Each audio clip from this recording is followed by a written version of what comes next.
Estas extrañas tierras figuran en el mapa que obtuvo William Morris en su viaje cruzando las murallas de hielo. Pero, ¿qué tiene de particular este círculo en torno? Pues bien, vamos a analizar algunos puntos y sucesos y qué relación podrían guardar con las tierras de los clones.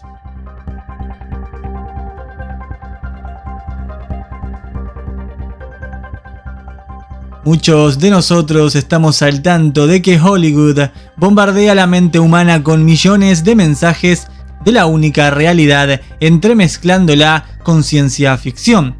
La película llamada La Isla del 2005, interpretada por Ewan McGregor y Scarlett Johansson, nos muestra a los humanos viviendo aislados totalmente del mundo exterior, siendo residentes de una especie de campo de concentración.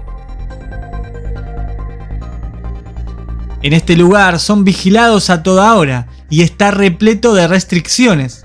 No existe libertad en ninguno de sus rincones, con la mentira de que afuera en el mundo existe una gran contaminación que acabó con toda vida.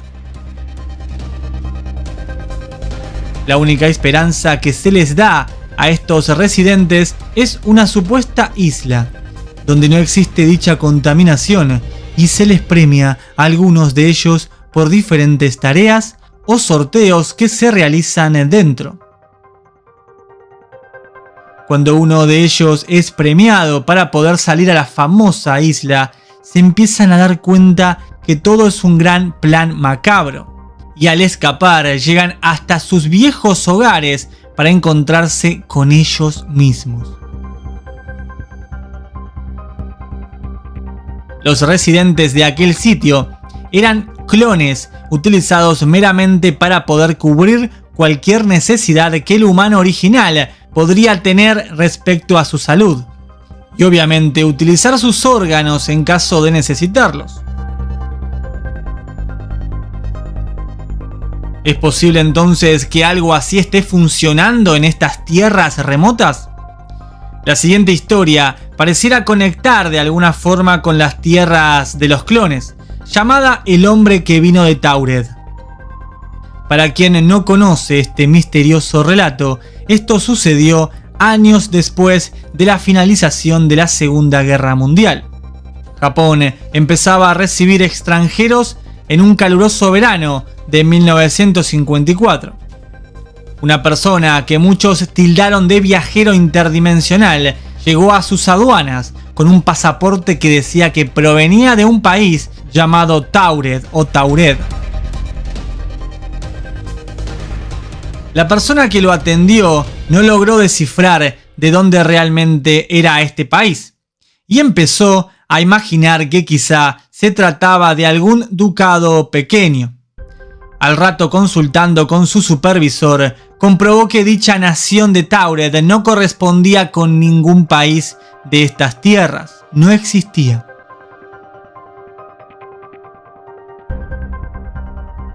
Pero el pasaporte parecía auténtico y tenía incluso sus sellos. Empezaron a consultarle si realmente no venía de Andorra. Policías empezaron a interrogarlo.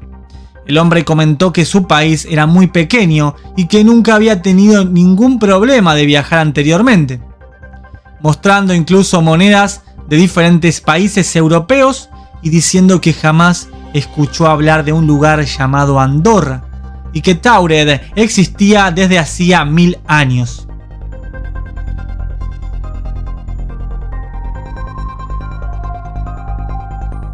El hombre, que hablaba francés, aseguraba que estaba allí por negocios y que debía encontrarse urgente con alguien, Le comentaron que iban a tener que deportarlo, pero ¿deportarlo dónde realmente? Mostró un cheque de un banco que tampoco existía, y entonces comenzaron a sospechar que se trataba de un estafador, y lo llevaron a un hotel bajo custodia para que pudieran investigar más sobre el asunto. Se encontraba en el piso número 15 de un hotel, y había guardias detrás de las puertas, pero el misterioso hombre de Tauret había desaparecido de la noche a la mañana. Nunca más se supo nada de él. ¿Puede tener relación esta historia con las tierras de los clones?